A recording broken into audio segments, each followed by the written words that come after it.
4 নম্বরে বলবো যে কোরআন শিখা এবং শিখানো, teaching and learning the holy Quran. এই রমাদানে আমরা বিশুদ্ধ কোরআন তেলাওয়াতের প্রশিক্ষণ নিতে পারি।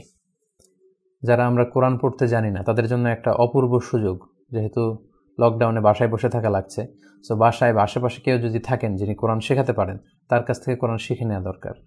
এই অপরচুনিটি জীবনে আপনি নাও পেতে পারেন। অনেকের জন্য লকডাউন ব্লেসিং, হয়তো এমন এমন কিছু কাজ তাদের জীবনে এখনও করা হয়নি, সেটাই রমাদানের সুযোগ হবে। হয়তো অনেকে শুরু থেকে শেষ পর্যন্ত কোরআনটা পড়ার সুযোগ পাবে বা কোরআন শিখে নেওয়ার সুযোগ পাবে। সো এই অপরচুনিটি যেন আমরা কাজে লাগাই। আমরা একটু শক্ত সিদ্ধান্ত নিলেই পারি। দরকার শুধু আপনার একটা শক্ত সিদ্ধান্ত। The decision is yours. সিদ্ধান্ত আপনার। তৌফিক দেওয়ার মালিক হচ্ছেন আল্লাহ। আল্লাহ তাআলা তৌফিক অবশ্যই দেবেন যদি আপনার একটা শক্ত ডিসিশন থাকে যে আমি কোরআন পড়তে জানি না, কোরআন নাজিলের এই বরকতের মাসে এ রমাদানে আমি কোরআন শিখব। সো সবচেয়ে ভালো হয় যদি কারো কাছ থেকে সরাসরি শিখতে পারেন। শায়েখের কাছ থেকে আপনি শিখলেন, উনি আপনাকে কারেক্ট করে দিল, শিখিয়ে দিল। আর এটার সুযোগ না হলে অনলাইনে আমরা শিখতে পারি। অনলাইনে কিন্তু কোরআন শিক্ষার আসরের এরকম অনেক প্রোগ্রাম আপনি পাবেন। ইউটিউবে আপনি কোরআন শিক্ষার আসর বা কোরআন শিক্ষা বা অনলাইনে কোরআন শিক্ষা এগুলো লিখে সার্চ দিলেই ভুরি ভুরি আপনি লেকচার ম্যাটেরিয়াল পাবেন, যেগুলো ফলো করার মধ্য দিয়ে, অনুশীলন করার মধ্য দিয়ে আপনি কোরআন শিখে ফেলতে পারেন। আল্লাহর হাবিব সাল্লাল্লাহু আলাইহি ওয়াসাল্লাম সহিহ বুখারীর বর্ণনায় বলেছেন, খায়রুকুম মান তাআল্লামাল কুরআনা ওয়া আল্লামাহু। তোমাদের মধ্যে সবচাইতে শ্রেষ্ঠ ব্যক্তি সে যে নিজে কোরআন শিখে এবং অন্যকে কোরআন শেখায়।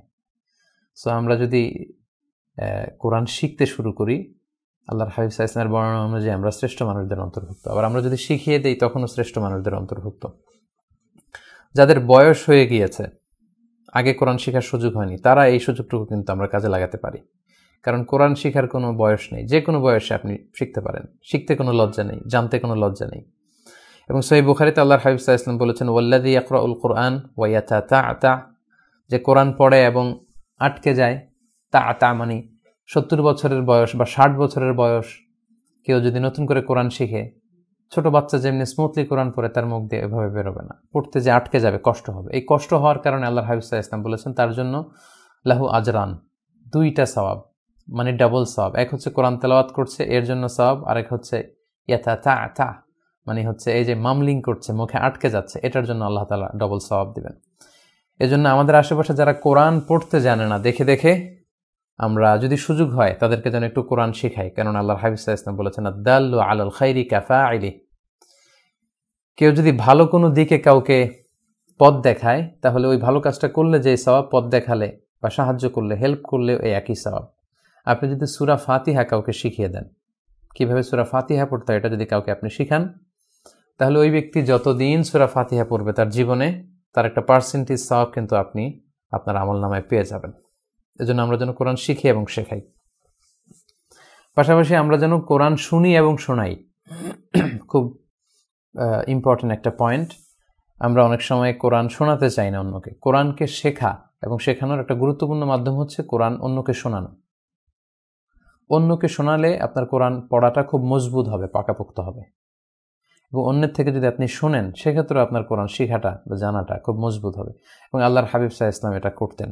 মুআরাদাতুল কোরআন সহিহ বুখারীতে এসেছে, প্রতি বছর সারা বছর কোরআনের যে সমস্ত আয়াতগুলো নাজিল হতো, রমাদান মাসে আল্লাহর হাবিব সাল্লাল্লাহু আলাইহি ওয়াসাল্লাম ওই সবগুলো আয়াত, ওই সবগুলো সূরা জিবরাইল আলাইহিস সালামকে শোনাতেন।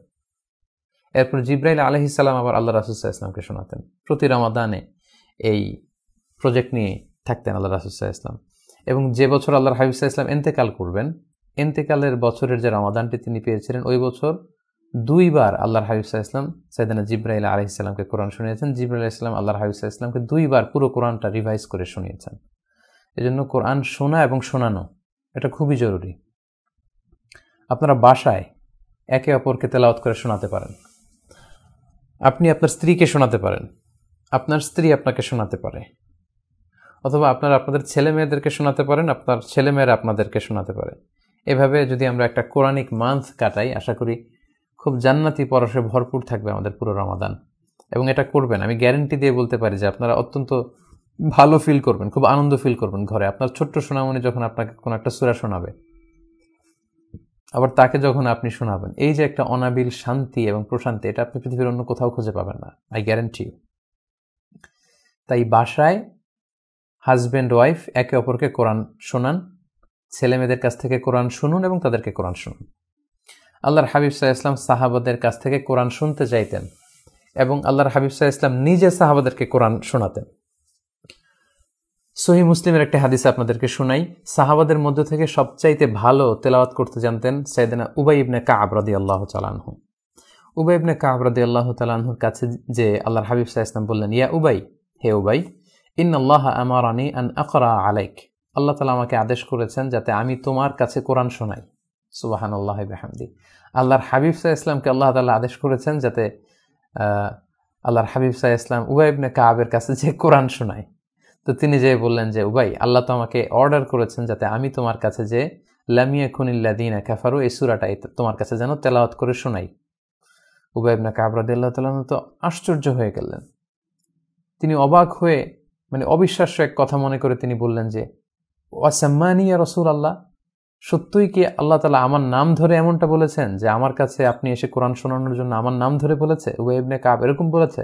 আল্লাহর হাবিব সাল্লাল্লাহু আলাইহি ওয়াসাল্লাম বললেন, নাম, হ্যাঁ উবাই, তোমার নাম ধরে আল্লাহ সরাসরি স্পষ্ট বলেছে যে আপনি উবাই ইবনে কাবের কাছে যে কোরআন শোনান। এই কথা শুনে আনন্দের আতিশয্যে আবেগে আপ্লুত হয়ে সাইয়েদনা উবাই ইবনে কাব রাদিয়াল্লাহু তাআলা আনহু কেঁদে দিলেন। হাদিসে এসেছে ফাবাকা, তিনি কেঁদে দিলেন।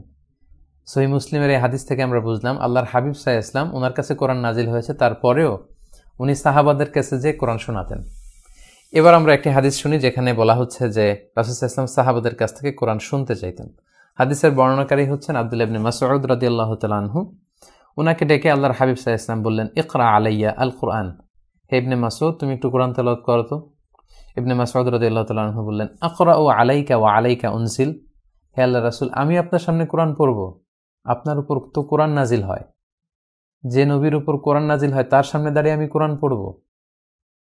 আল্লাহর হাবিব সাল্লাল্লাহু আলাইহি ওয়াসাল্লাম তখন বললেন, ইন্নী উহিব্বু আন আসমাআহু মিন গায়রি, হে ইবনে মাসউদ আমি যেমনি কোরআন তেলাওয়াত করে তোমাদের শোনাতে পছন্দ করি, আমি আবার তোমাদের কাছ থেকে শুনতেও পছন্দ করি। সম্মানিত দিনী ভাই এবং বোনেরা, একটু খেয়াল করলে বুঝবেন, এই দুটি হাদিস থেকে আমরা জানতে পারলাম যে আল্লাহর হাবিব সাল্লাল্লাহু আলাইহি সাল্লাম সাহাবাদের কাছে বসে বসে কোরআন শোনাতেন এবং সাহাবাদের কাছ থেকে তিনি কোরআন শুনতেন। তাই কোরআন শোনা এবং শোনানো এটা সুন্নাহ। এবং কোরআন শোনালে যেভাবে আপনার পড়াটা বা হেফজটা মজবুত হবে, আপনি একা একা পড়লে কিন্তু আপনার পড়াটা এত পাকাপোক্ত এবং মজবুত হবে না। তাই ঘরে এটা চালু করুন। এই রমাদানে যেন আমরা একে অপরকে কোরআন শোনাই।